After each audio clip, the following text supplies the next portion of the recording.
beloved Boss Mike Cervera.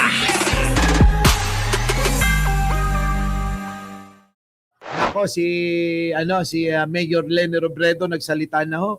Mga kababayan ko. Nako. Oo, mapapahiya kaya si Sara Duterte. Panoorin ho natin kung paano ipapahiya. Pasok! Hindi pa Putik na yun. Unang salita pa lang, pahiya na si Sara.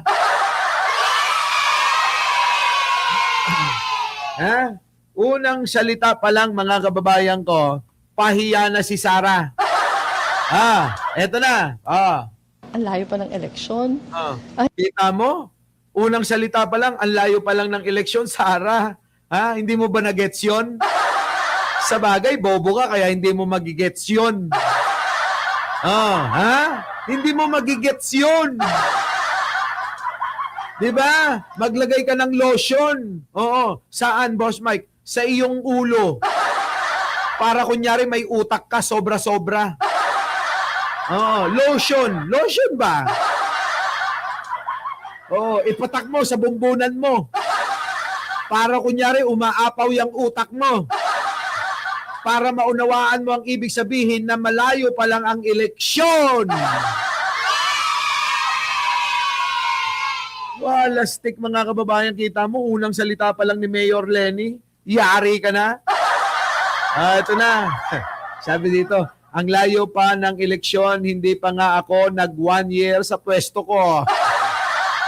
Buti pa talaga to eh. Hindi pa umiinit ang upuan ko, tapos politika na kaagad. Parang si Sara, hindi pa umiinit yung puwet niya sa pagiging vice-presidente, namuliti ka na. Gusto nang agawin agad yung pwesto ni Pangulong Bongbong para siya maging presidente.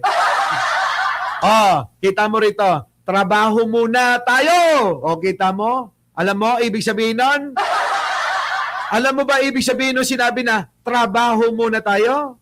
Ang ibig sabihin nun, kalimutan mo muna yung paghangad mo maging vice-presidente siya. Magtrabaho daw muna kayo kasi ikaw, matagal ka na sa pwesto mo, wala ka pang natatrabaho kahit isa. Putik na yan, hindi ka pa nahihiya dito, Sara? Sobrang focus.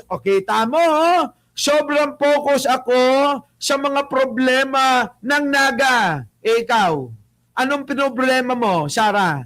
Ang pinoblema mo, yung love life mo lang. Ang pinoblema mo, Taylor Swift lang. Ang pinoblema mo, yung pagsha-shopping lang. Ang pinoblema mo, ano pa?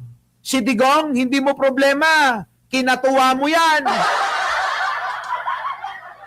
Diba, mga kababayan? Hindi ka ba nahihiya rito kay Aling Leni? Hindi ka nahihiya? Ayan kita mo yung sinabi. Mahiya ka, Sara. Pagka ako ganyan sinabihan ng iniingganyo kong samahan, ako, mga kababayan, lulubog ako sa aking kinauupuan. Sa sobrang kahiyan, sorry, Boss Mike, makapal ang mukha niyan, malapad pa. Kaya yung mga salita ni Leni na ganyan, hindi tatalab sa kanya. Oo nga, Anino, buti alam mo na. Buti naman ikaw, Anino. Mulat na yung mga DDS hanggang ngayon, mga tanga pa rin at mga mangmang sila.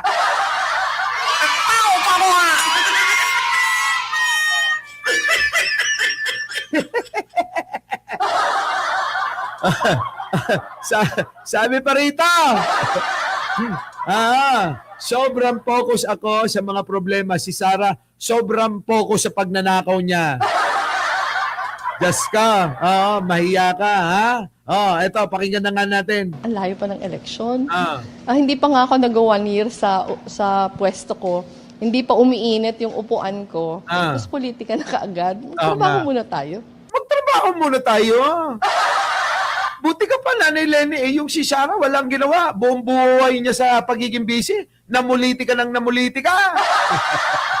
Sa sobrang focused ako sa mga problema ng Naga. Kita mo? Sobrang focus ni Aling Leni sa problema ng Naga. Kaya nga, eto na. Mukhang masusolusyonan na ang bahasa kanila sa pamamagitan ng pagtulong ni Pangulong Bongbong. Kasi si Pangulong Bongbong hindi tumitingin ng kaaway. Kaaway lang sa politika. Pero ang kanya, pagsisilbi sa bayan, hindi titignan yung mga yan. Kundi ang titignan lang, kailangan makatulong. Hindi yung katulad mo, ha? Gala ng gala, pasyal ng pasyal, lustalin ng lustay.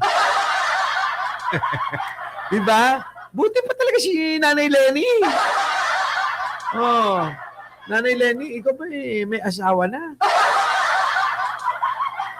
Ha? Lenny? Ha? Mga kababayan ko, oh, sige tuloy. Ha? Nako, kapag wala tong asawa, liligawan ko to eh. Bahala na si Jen Angeles sa buhay niya. Tao ka mo ha! Diyos ko, Boss Mike. Ewan ko. Ito na. Ganda ni Lenny, no? Tignan yung mga kababayan ko.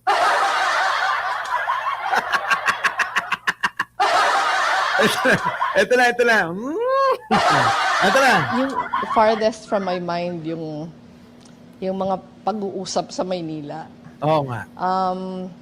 Ang primary obligation ko, yung trabahong in-applyan ko.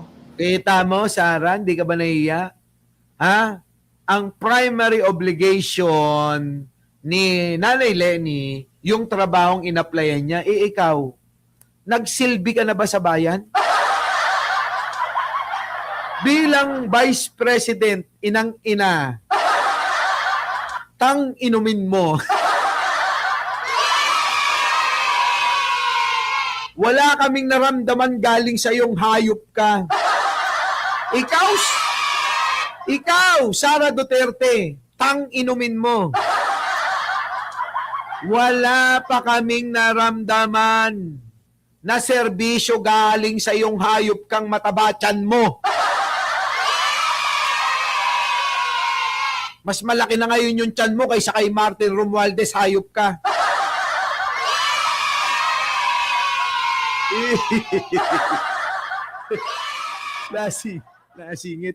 Nasingit. Eto na. Malayo pa yung eleksyon. Oo Ako nga. sigurado akong hindi siya mag-bring up ng politics kasi alam ko na trabaho yung sa Kita mo, ayan na. Si Pangulong Bongbong Marcos, trabaho lang yun. Hindi yun mamumuliti ka tulad mong hayop ka. Kita nyo, mga kababayan ko, maliwanag ha. O, pinahiya na si Sara sa mga sinabi ni Nanay Lenny. Kung matalino kayo ha. Siyempre yung mga yung mga DDS kailangan ulit-ulitin nila.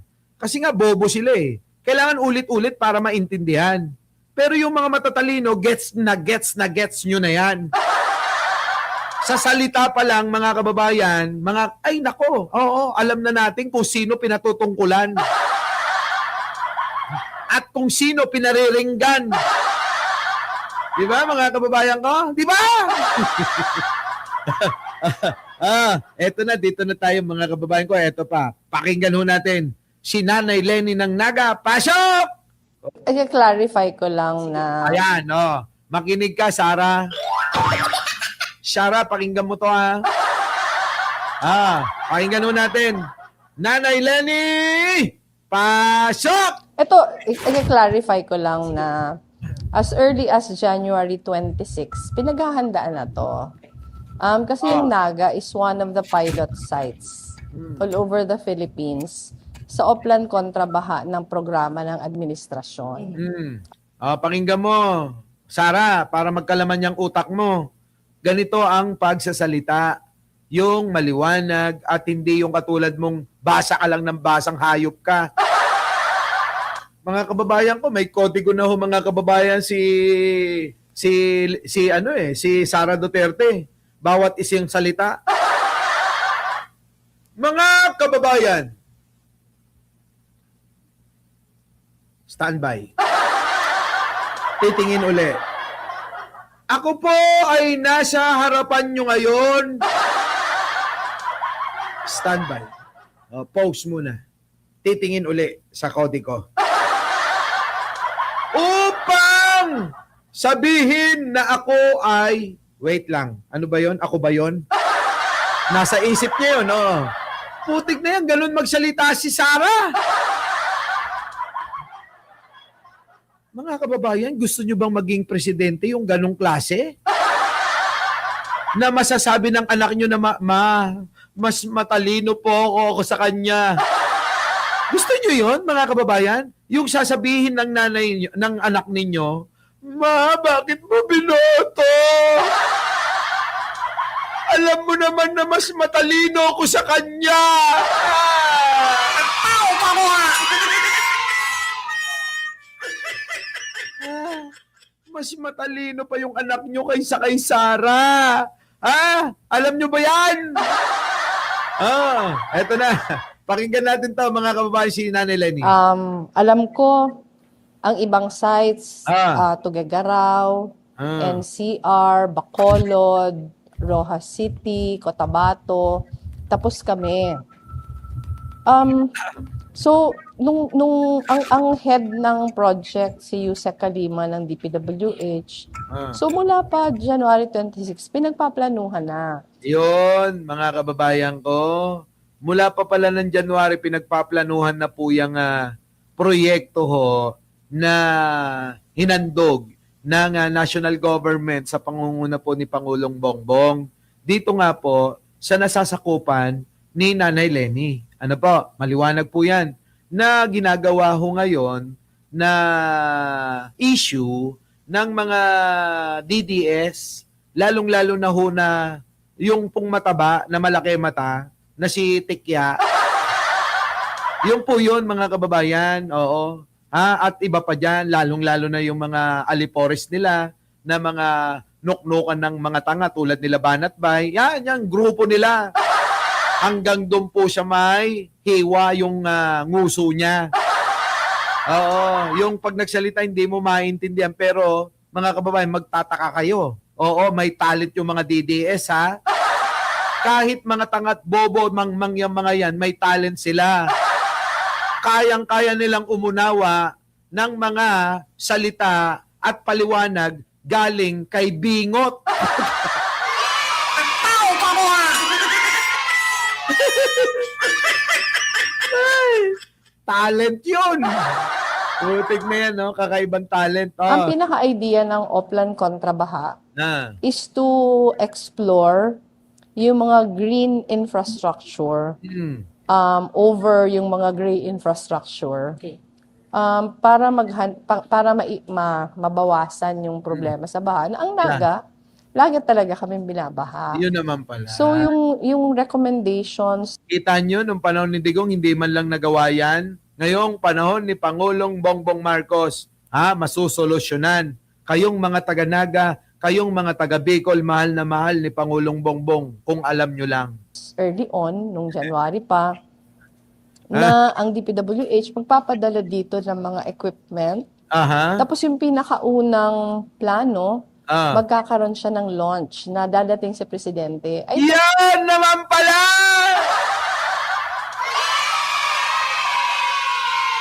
Yan naman pala, magkakaroon ng launch, mga kababayan, na darating ang presidente sa Naga. Tapos ginagawang issue ng mga DDS na tanga. Ay, nako, bitter. Diba? Bitter, mga kababayan. Ang understanding ko, nagkaroon na ng launch sa Bacolod ba? Basta may mga lugar na nagkaroon na ng launch na pinuntahan talaga ni Presidente. Kita nyo? Di ba kayo nahihiya niyang mga DDS kayo? Sabi nyo, hindi nagtatrabaho? Galing kay Nanay Lenny namin. Tao ka mo ha!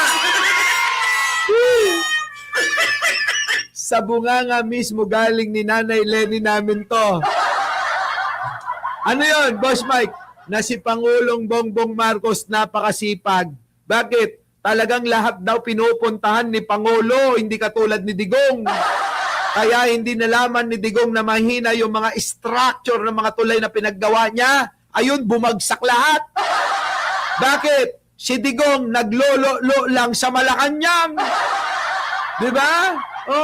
Nagsasalsa. Ganun lang ang ginagawa ni Digong.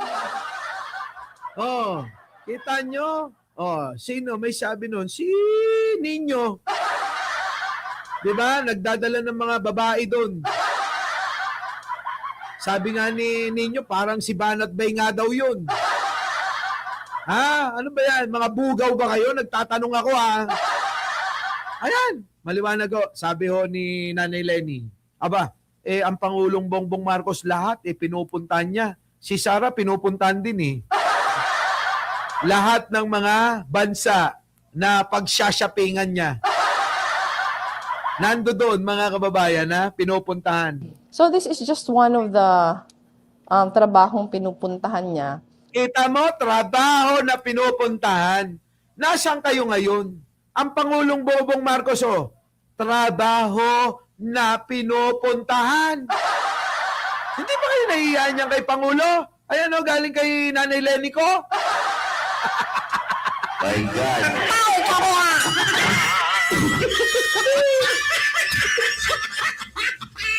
Di ba? Galing kay Nanay Lenny ko yan. Ang Pangulo, hindi tumitigil. May sakit pa yan, partida. Partida ho. Partida na ho ha. Ang Pangulong Bongbong Marcos, sa kanila nang galing, may sakit daw.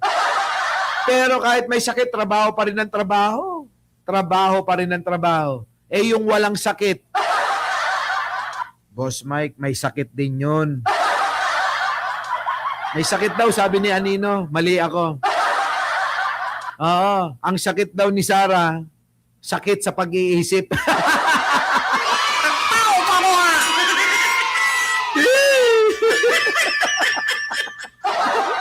Ay, kaya! sabi ni Larry Royston, sip-sip ka, Boss Mike. Aba. Hindi. Real talk yun. Hindi yun hindi yun paninipsip. Ha? Oo. Yun real talk. Eto na. Na kami, very thankful kami na nakasama sa programa kasi talagang kailangan namin to. Pero, nung, I think, Sunday or Monday, dumating na yung, talaga nakaset siya for tomorrow. Nung Sunday or Monday, dumating na yung mga equipment. Ang sabi nung DPWH, yung instruction daw sa kanila, wag nang hintayin yung launch. Na-agree naman kami na dahil nandiyan na yung equipment, umpisahan na yung trabaho. Kasi yung pinaka-problema namin, wala kaming equipment. And wala kaming mahiraman kasi ang kailangan talaga yung amphibious. Kita nyo, mag-like nga kayo, nagre-reklamo na yung ating moderator. Mag-aalasara muna ako dahil gustong-gusto naman ng mga DDS yung ganitong style ni Sara, gagayahin ko lang saglit Wala yun, hindi na ako magbablog pag hindi kayo nag-like. Ay,